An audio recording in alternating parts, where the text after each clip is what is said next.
I wonder if the blighter's in. Ah, Ray. Ah, you are in. I want to pick your brains for a moment. I've got a bike for you.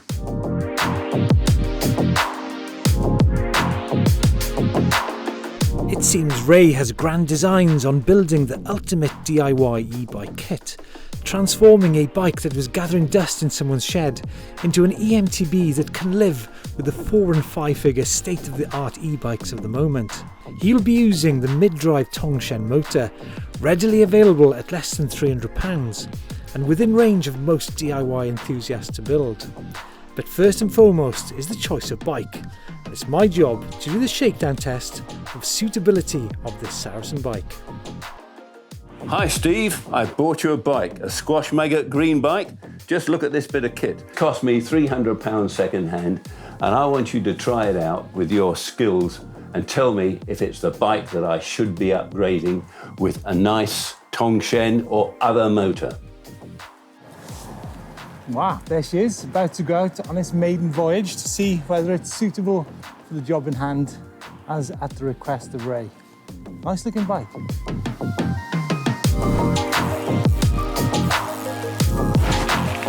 I'm now out and about riding the kind of trails which you'd reasonably expect to ride on a bike like this. We've got 8 gears in the back, we've got 3 up front, got hydraulic disc brakes, 29-inch wheels.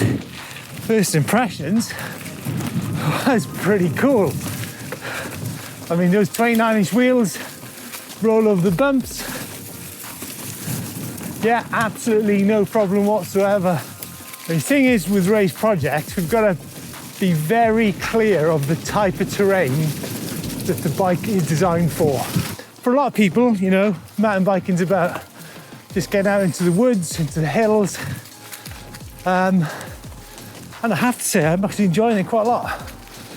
On my first non-e-bike ride for some time. I've now been climbing for about 10-15 minutes. And this is the barrier to mountain biking. Big hills. Yes, I can do it in this tiny little gear up front, but it is a painfully slow task. And I had to get off and push. Oh boy. So, there's the hill known as the Bitch, and pretty much almost got to the top, but did have to get off and push near the summit. And like I mentioned, you know, I'm reasonably fit. So people who are new to mountain biking, possibly the kind of people who would be buying a bike such as this and converting it, probably might not be able to do such a climb. And obviously there are harder climbs out there, as we will find out. But Ray, yes, I think my first impressions and conclusion as to the suitability of this bike in the woods and in the hills is very, very positive indeed. Good wheel size, good sizing, hydraulic brakes. Yeah, so I think over to you, Ray. Well, Ray, I have to say, I am mightily impressed with this bike, and I think it is certainly up to the task in hand. So my £300 been well spent. Absolutely. Right, Ray, what's going to be the main differences between this bike and your previous creations? The first thing is anyone can modify it. The second thing is a mid-drive rather than a rear hub drive. Well, that'll be new for you. Yeah, absolutely. And the third thing? The third thing is it's cheap to do. Wow, what are you looking at? Sub £1,000 possibly? Oh, absolutely. I'm looking at £650. Wow. Maybe if I buy a better battery, £750. Ray, I'm looking forward to seeing you do this. I can't wait to get going. What's in the box? Here we are. We got the motor first of all. This is a Tongshen, £250, takes 3 days to arrive. Very small but neat. Oh, I like that. Display. I like that. Doesn't take up much room. Very good. Tells you everything you want to know. If you want to get a bigger one later to know more, no problem. 2 cranks. Don't know why we got cranks, but we got them. 1 shim set, 1 spanner. A lot of people like that. Instructions. I never read the instructions. Set of cables. It will even drive a front and back light. Unbelievable. Everything you need. All in all, a very simple, easy to fit kit. Or so you think. No. I know about these things, and this is as simple as it gets. You're missing one thing, Ray. What about the battery? Ah, it's around here somewhere. Oh, goodness gracious me, here it is. This is just a small one, but it'll get us going. And if we want a bigger one, we can pop it on later.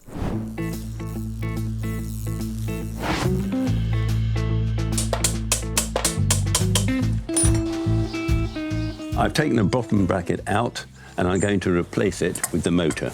Now, when you put the motor in, you'll see that that's concentric and it's quite an easy job. You slide it in, when it comes in, it's captured by this ring nut. Now, the good thing about this ring nut is that it's fairly easy to put on. There it goes. But if you want to adjust it later on, let's say you've got a crank on there, you can do so because take the pedal off and you can run this lovely spanner down and you can tighten it up in situ. So you don't have to take it apart. I'm now going to put the motor into the bottom bracket. There she goes. You have to push about on any cables that are underneath there to make sure that they go in properly. And there it is.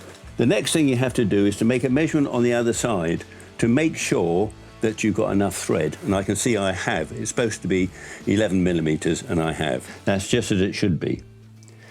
But next we have to look over the other side to see that the frame of the motor is not pushing against the down tube or the chainstay. We're checking the down tube, that's clear. But when we look round at the back, we find on the chainstay, it's not clear.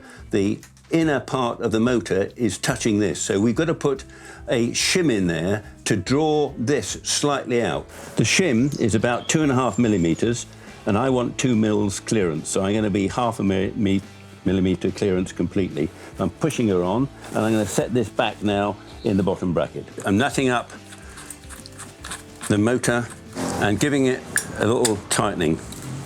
There we are. So this is a piece of paper and I want to slide this between the motor flange and the chainstay. And there she goes. And that's meaning that I'm getting at least 0.5 millimeter of clearance, maybe 1 millimeter. So I'm quite happy with that the unit will now be squared off by the 2 flanges on the bottom bracket and it won't be pushed out of line by the chainstay.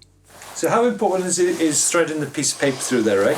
Very important, because otherwise the motor will run at an angle and it won't be true. It's got to be absolutely square. And there you have it. Next, we're going to fit the anti-rotation bracket, and this goes underneath the motor and it secures to the frame so the motor will not rotate in the opposite direction when it's got power on. I'm going to place the securing bolt ready.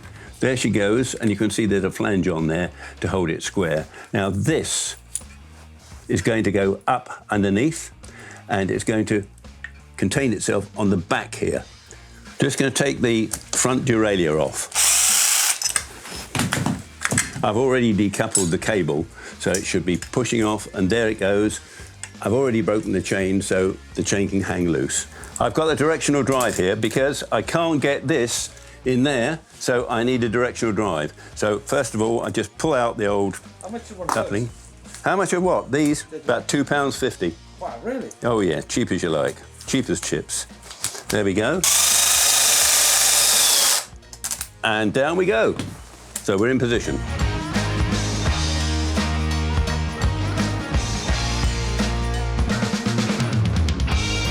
You may find you haven't got any of these lock washers in the kit when it comes, and it's absolutely necessary to put them on because there's a lot of vibration and it will shake so that it just goes open.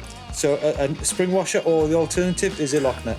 You can use a lock nut or you can use a flange nut like that. That's a flange nut and that's a lock nut with a nylon back to it. You can use anything like that if you can get it in. The reason you need these is so that the bolts don't come loose. You will need one of these, there's no doubt about it, and they make a lovely noise. Zip, or... The cable comes out from the display right here. I've made up a little rubber tube. This slips up in the hole like that. I'm going to push it up a bit further in a minute, and this goes straight to the motor. The motor connection is right there. The reason I put this rubber cover on here, slipped it on from this end over the plug, is that this is an electrical cable and there might be sharp edges inside and I don't want that to be destroyed or upset. Putting the speed sensor on the non-drive side. Here we go.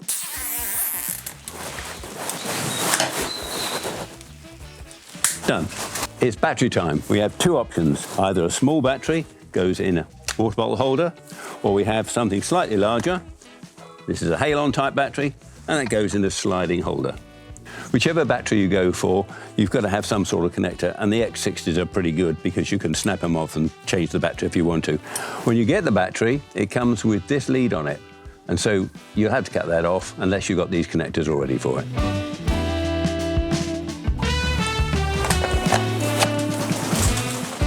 And there she is.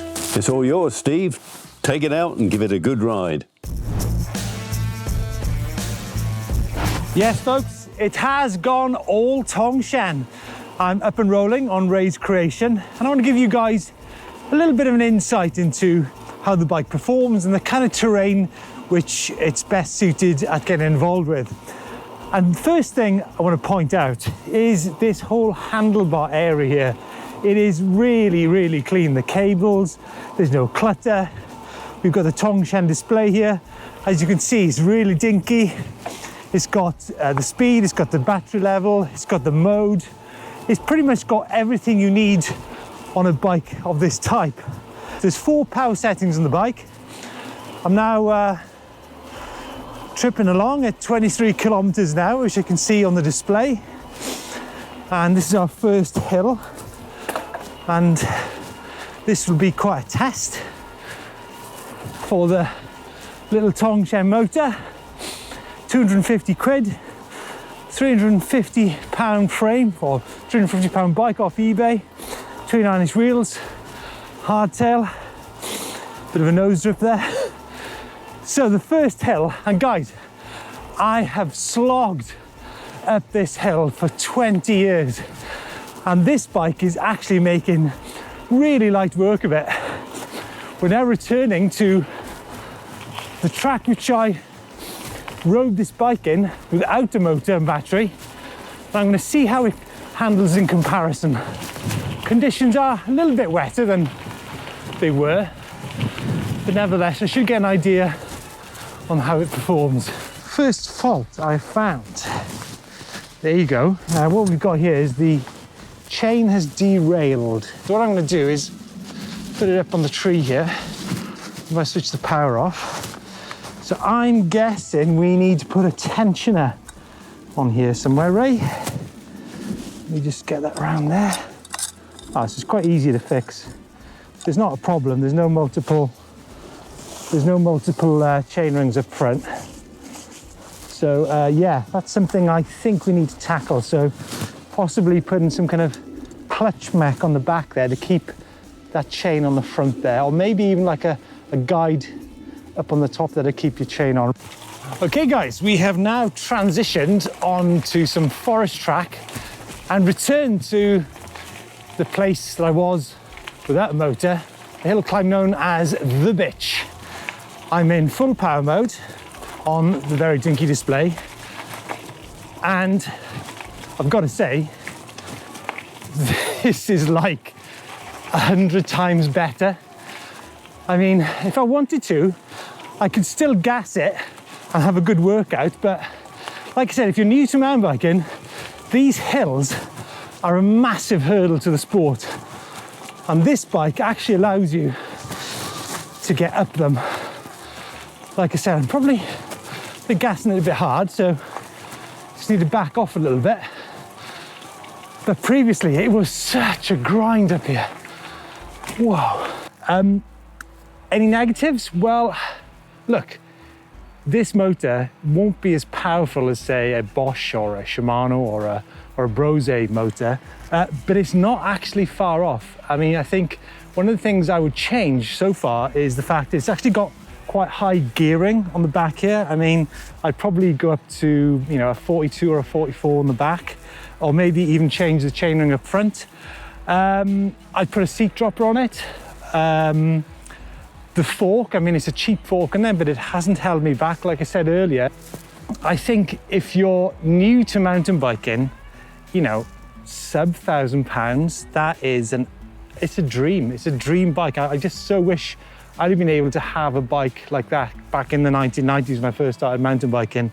It's a bike which is far superior to bikes of that era, I can assure you that. But like I said, there's a few things I'd like to change on it now, including the gearing and possibly the seat. So maybe via a few pieces of single track back to Ray's house to have a catch up with the man himself. What a legend.